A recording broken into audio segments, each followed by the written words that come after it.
Bab 499. Sekte Pedang. Setelah Miley dan Jones berpamitan dengan si botak, mereka meninggalkan Star Territory Weyang dan datang ke langit berbintang. Di langit berbintang, Miley berdiri diam, di dalam tangannya adalah kapal bintang D. Setelah merenung sekian lama, dia baru mengerti bagaimana cara mengaktifkan kapal bintang ini. Miley memegang kapal bintang dan melafalkan beberapa kalimat. Segera, kapal bintang dalam tangannya bergetar. Setelah itu, kapal bintang berubah menjadi seberkas cahaya di ketidakjauhan. Kapal bintang saat ini, sepanjang ribuan kaki, sekelilingnya dipenuhi aliran cahaya. Menakjubkan. Inilah perasaan pertama Miley. Miley berdiri di atas kapal bintang. Harus diakui, kapal bintang ini sangat menakjubkan, sangat berbeda dengan kapal awan. Keduanya bahkan bukan satu tingkatan. Bukan hanya itu, kapal bintang ini memiliki berbagai macam teknik informasi. Ada tentang pertahanan, juga ada tentang penyerangan. Asalkan kristal murni ungu cukup, dia bisa mengaktifkan teknik formasi. Saat ini, Kaden muncul di samping Miley.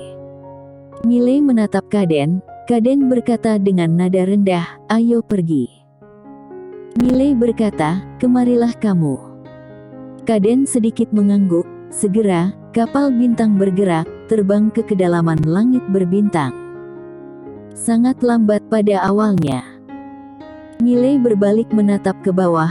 Masih samar-samar terlihat kota pengubur langit dari posisi ini, tetapi kota pengubur langit ini semakin kecil, karena kecepatan kapal bintang semakin cepat. Segera, Miley tidak dapat melihat kota pengubur langit. Kecepatan kapal bintang saat ini sudah mencapai puncak, kecepatannya sangat cepat dan membuat Miley terkejut. Karena kecepatan kapal bintang saat ini sudah melampaui kecepatan pedang terbangnya. Kecepatan yang sangat mengerikan. Sesaat kemudian, Miley dan Kaden menghilang di kedalaman langit berbintang. Sesaat setelah Miley dan Kaden pergi, sekelompok orang tiba-tiba datang ke kota pengubur langit. Di bawah dinding kota, dipimpin oleh seorang wanita. Wanita itu mengenakan baju besi perak, rambutnya diikat ekor kuda, terlihat sangat heroik. Di samping wanita ini, ada seorang wanita dan dua orang pria. Keempat orang ini adalah Nadia, Bennett, Jeffrey dan Agnes. Bennett tiba-tiba berkata, "Tuan Putri ke-9, menurutmu, apakah perbedaan antara kita dan bandit Y besar?" Di depan, Nadia berkata dengan nada datar, "Besar atau tidak, kamu akan tahu saat bertemu dan berkelahi dengannya, kan?" Bennett tertawa, "Itu sudah pasti." Sambil berbicara, dia menatap Jeffrey yang berada di sampingnya. "Kepala besar, saat itu tiba, kamu maju duluan." Jeffrey melirik Bennett, "Aku tidak tahu bisa menang melawan bandit Y atau tidak, tetapi, aku pasti bisa menang melawanmu." Mendengar hal ini, Bennett tersenyum dingin dengan tatapan meremehkan. Jeffrey berkata dengan datar, "Kamu ingin mencobanya sekarang?" Bennett hendak berbicara. Saat ini, Nadia yang berada di depan mendadak berhenti. Di hadapannya berdiri seorang pria. Orang ini adalah Jones. Jones melirik Nadia dan yang lainnya, "Kalian adalah..." Nadia berkata, "Apakah Miley ada?" "Miley." Jones tertegun, kemudian berkata, "Kalian adalah..." Nadia berkata, "Temannya." "Teman."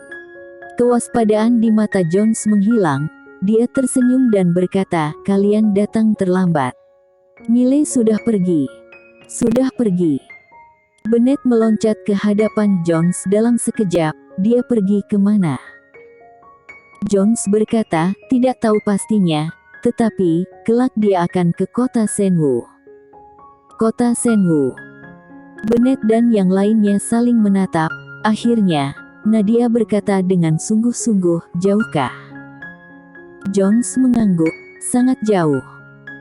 Sambil berbicara, Dia menatap Bennett dan yang lainnya. Untuk apa kalian mencari dia? Bennett berkata, memukulnya. Jones menatap Bennett, tatapannya sedikit aneh. Bennett sedikit tidak senang dan berkata, apa ekspresimu, kenapa kamu meremehkan kami? Jones tersenyum dan berkata, tidak bermaksud seperti itu, tetapi, sekarang saudara Y sangat kuat. Bennett menepuk dadanya sendiri, kamu tahu siapa aku? Jones menatap Bennett, Bennett berkata dengan serius, saat itu, dia diinjak ke tanah olehku. Jones. Bennett hendak melanjutkan bicara, Jeffrey di samping tiba-tiba berkata, jika kamu tidak diam sekarang, aku akan memukulmu. Bennett. Saat ini, Nadia tiba-tiba berkata, ke kota Senwu. Agnes mengangguk, ke kota Senwu. Nadia menatap Jones, bagaimana caranya pergi ke kota Senwu? Jones ragu sejenak, kemudian berkata, kalian melewati langit berbintang, sangat berbahaya. Begini saja, aku bawa kalian untuk menemui Tuan Bai, agar Tuan Bai mengatur orang untuk mengawal dan mengantarkan kalian ke sana. Nadia berkata, kalau begitu, terima kasih banyak. Jones tersenyum dan berkata, kalian adalah temannya juga temanku, tidak perlu sungkan. Ikutlah denganku.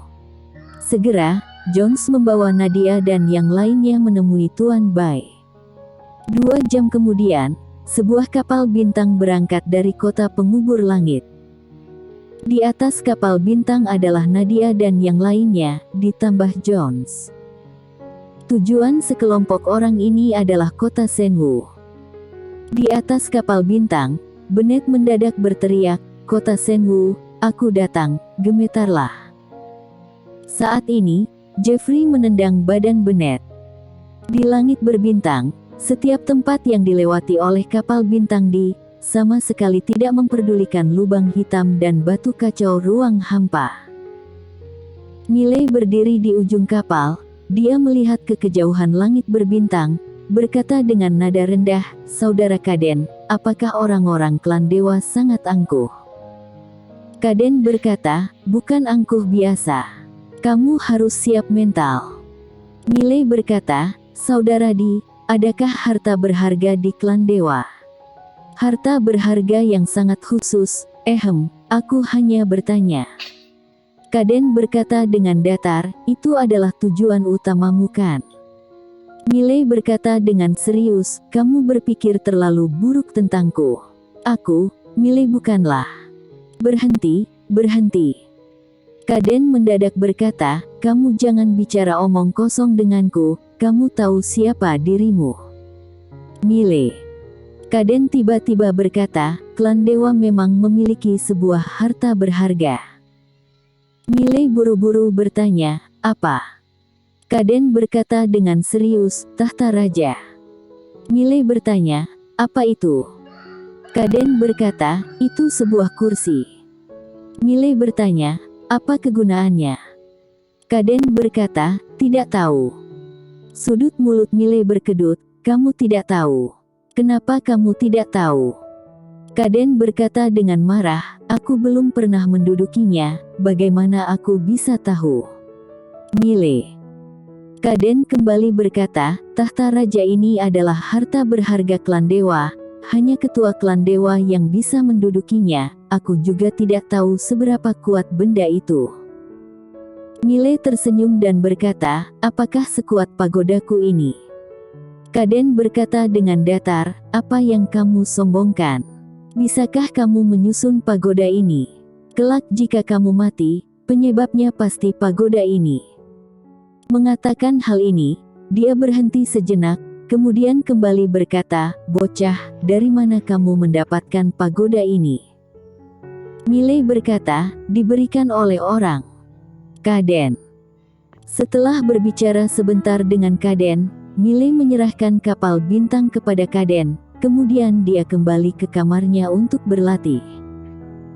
Selama beberapa waktu ini, dia berlatih aturan tahu mimpi setiap hari.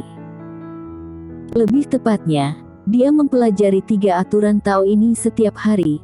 Dia berharap kekuatan ketiga aturan Tao ini bisa berkembang sepenuhnya. Terutama aturan Tao mimpi, dia semakin menyukai aturan Tao mimpi ini. Karena perpaduan antara aturan Tao mimpi dan pedang terbangnya sangat sempurna. Pedang mimpi. Waktu selanjutnya, Mile terus berlatih setiap hari. 5 hari kemudian, kapal bintang tiba-tiba bergetar. Di dalam kamar, Mile buru-buru beranjak dan datang ke papan awan. Dia melihat bahwa saat ini mereka sedang melewati lubang hitam di ruang hampa. Di sekeliling, satu persatu kekuatan yang kuat terus menabrak kapal bintang.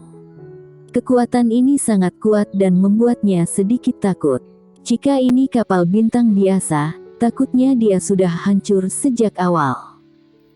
Mile menatap Kaden yang berada di samping. Ini adalah... Kaden berkata, lubang hitam. Mile berkata, sebelumnya kita juga melewati lubang hitam, tetapi tidak seperti ini. Kaden berkata, lubang hitam juga terbagi yang kuat dan lemah. Kamu jangan khawatir, kapal bintangmu ini dapat menahannya. Mile sedikit mengangguk, berapa lama lagi? Kaden ragu sejenak, kemudian berkata, aku juga tidak tahu. Mile menatap Kaden, khawatir, kamu tidak bercanda. Kaden tersenyum malu, sudah lama tidak pulang. Tidak mengingat dengan jelas jalannya. Mile berwajah masam, kamu tidak bercanda denganku. Kaden tertawa, pokoknya arah ini tidak salah. Mile.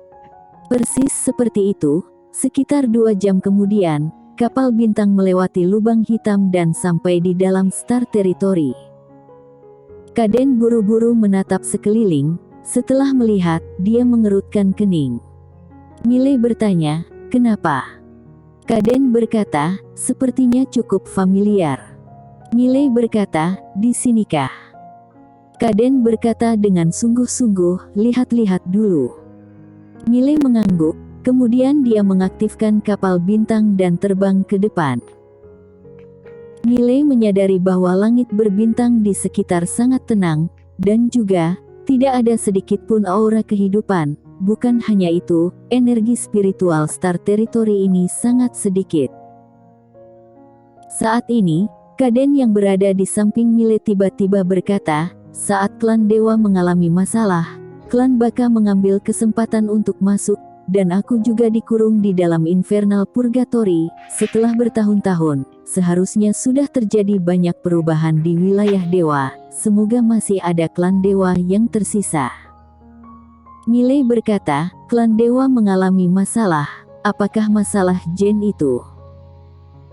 Kaden mengangguk, wajahnya tampak sedikit muram. Jika saat itu ketua klan tidak terlalu kejam dalam melakukan sesuatu, klan dewa tidak akan hancur, sedangkan dia tidak akan sebenci itu pada klan dewa, bukan hanya membunuh semua master klan dewa, juga menghancurkan aula leluhur klan dewa. Hais. Mile sedikit mengangguk, untuk apa meninggikan pria dan merendahkan wanita? Menurutku, wanita juga sangat hebat. Dari semua wanita yang dia kenal, sepertinya semua wanita lebih kuat. Tidak tahu apakah lantai 6 itu pria atau wanita. Jika seorang wanita, maka masalahnya tidak akan terlalu serius. Kaden kembali berkata, para tetua klan dewa itu terlalu keras kepala. Mile mengangguk, hendak mengatakan sesuatu. Tiba-tiba, Mile dan Kaden mengangkat kepala melihat ketidakjauhan. Di dalam langit berbintang, berdiri sebuah pedang raksasa. Panjang pedang raksasa itu mencapai ribuan kaki, berdiri di langit berbintang. Dan pedang raksasa tidak memiliki ujung pedang seperti telah dipotong. Di bagian depan pedang raksasa, 2 huruf hitam besar terukir, Sekte Pedang. Bersambung.